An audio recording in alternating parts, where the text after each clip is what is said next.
The client that comes in off the street that asks for a bottle of Budweiser has to be immediately educated to the fact that we only brew, we only sell what we brew. Our training gets really involved with that. When we hire and train new employees, they're trained to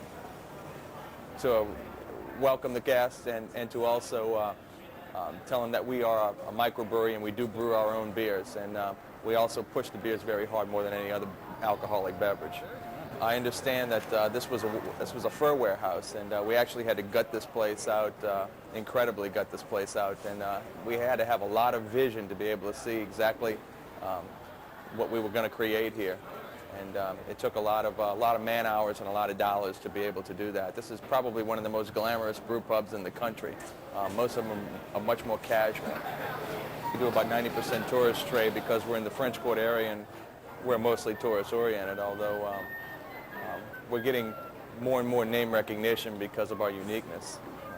We're the only brew pub in Louisiana, actually, retail brewery in Louisiana. So when people come into the state and they're from other towns that they're familiar with brew pubs, they definitely hit us for that reason. You know, we try to surround everything around the beer. We try to do a lot of cooking with the beer. We've got several dishes that we have on the menu that deal with the beers. Steamed mussels, we steam them in Red Stallion beer. We do a few dishes that really go well with beer. The chef is very talented, and he understands that our principles are mostly beer-oriented more than anything else. Our main objective is to use beer in the place of wines wherever we can. What I'm starting here is an apple mincemeat that instead of making it with rum and white wine, we use one of our dark beers. Usually if the special beer is a dark beer, we use it, or the Black Forest. We put it on the Brie, and it's a nice touch, which so far has been a large success. We've also started to, being New Orleans, we have a lot of seafood, so we boil our shrimp now in part beer, I'm not going to lift the cover, I'm going to steam, part beer, part crab oil. It's an interesting taste. You don't get the beer flavor as much as you get a flavor from the hops and the malt. It's very interesting. People have really enjoyed it. We've noticed an up in sales. We also do, and I'm not going to bring it on the line right now, we do a steamed mussels. Instead of using white wine like the French do, we use the Red Stallion beer. That also has been very good. And our signature shrimp chili dish for here, we use the Pilsner beer. And it's a very interesting taste to it. The difference in those beers that you, as you can clearly see, stems from their different composition, mainly from a malt point of view. Different malts give beer different colors, like the pale Pilsner, if you look through it, it has an almost straw color. Stems from the fact that the malt that we're using in it, which is a two-row pale brewer's malt, is not roasted in the process of malting. It is just dried. Whereas when you go to the next one, the Red Stallion, it has a much deeper color already, which stems from the so-called Vienna malt, which is traditional for Vienna beers. The roasting temperature of that malt is a bit higher. The process in itself is building the melanoidin complex from the malt, is building a maltier flavor as well as a deeper color. When we go to the next one, which is our Carnival, our special brew for Mardi Gras. When you look at this, this already has a copper color which stems from a combination of Vienna and Munich malt. Munich malt, as you can easily see, is an even darker color than the Vienna and has a more roasted flavor to it. It's almost like a caramel flavor that you find embedded in this beer. It's one of our more popular specials. We run specials according to the season approximately every 6 weeks to 2 months. Now the last one, which is our Munich style dark looks very heavy. It really isn't that heavy. It's a deep, dark beer without the usual sweetness or heaviness to the body. I believe that beers, most of all, need to be balanced, meaning body and bitterness, sweetness and sourness, and they have to be balanced in a way that the complete picture or the complete impression that you get is a wholesome one that invites you to drink more. The best beer in the world is the one that you can't stop drinking, that grows on you after two, and you just like to drink more and more of it. Not that I advise or advertise here for overindulgence, absolutely not. It's just that for me, beer is a beverage that has a combination of quenching thirst as well as giving you a taste sensation that is only paralleled by wine, I would say. But with the addition of a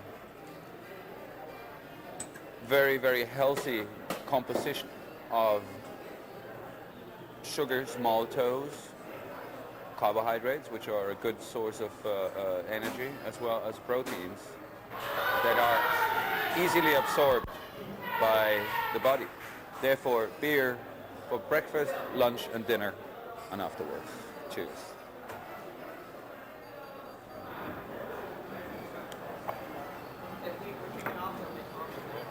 I have a pretty good brewery put together, but then in the end you had to make things work a little bit less fancy than I wanted. The area that you've seen downstairs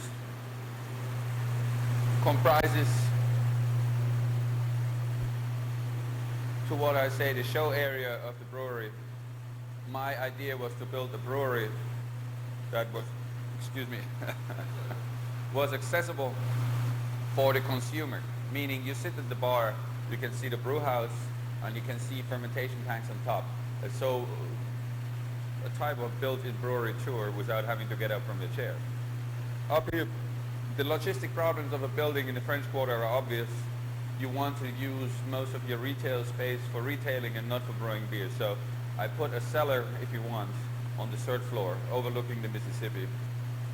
The technology that I have used in this project is comparable to any large, middle, or standard brewery in the world, using modern technology for two reasons. A, it's the state of the art.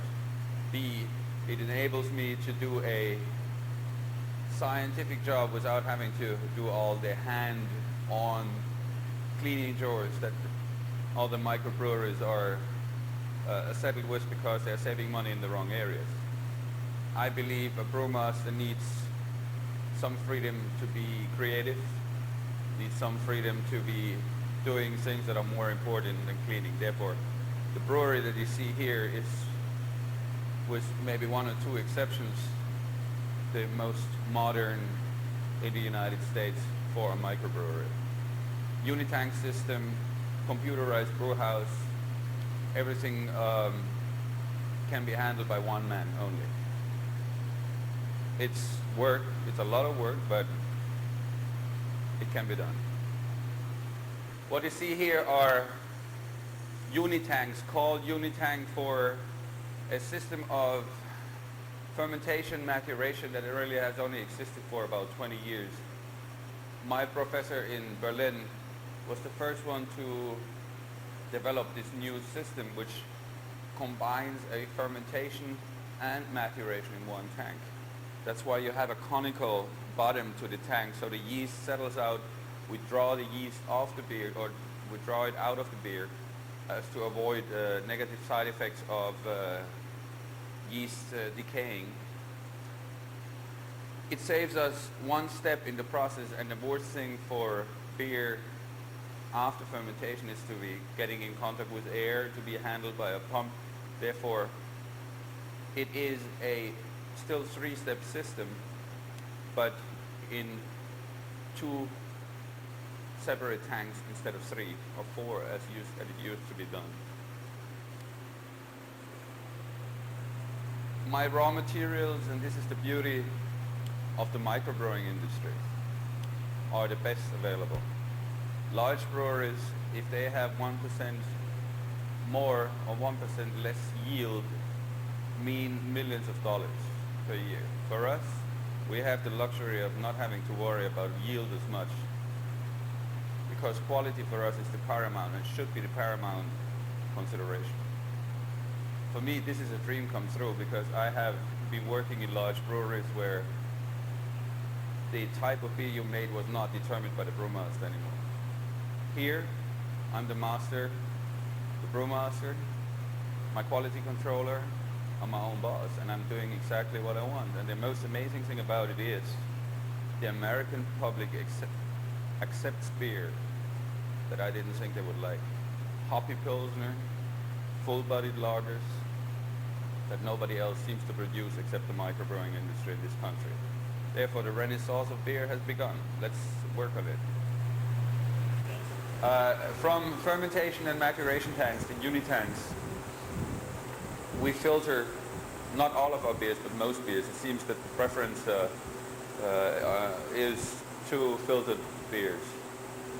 I personally, for example, the Pilsner, I feel has to be filtered. It's just the concept of the beer goes better with filtration.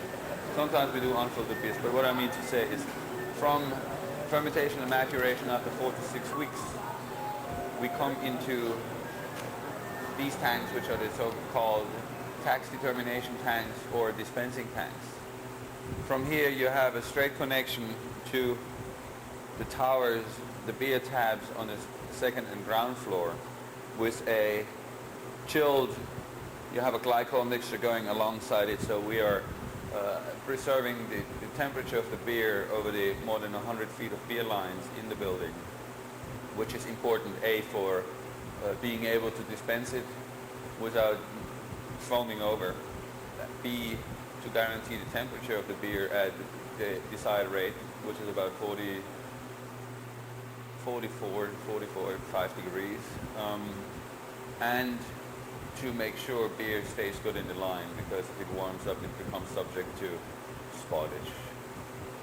The system that I built and installed here has been custom made for me, because the requirements of building a brewery over 4 stories in a building that's 150 years old made it a bit difficult and challenging, but you see the end result. I think there aren't too many fermentation cellars overlooking the Mississippi River in this country.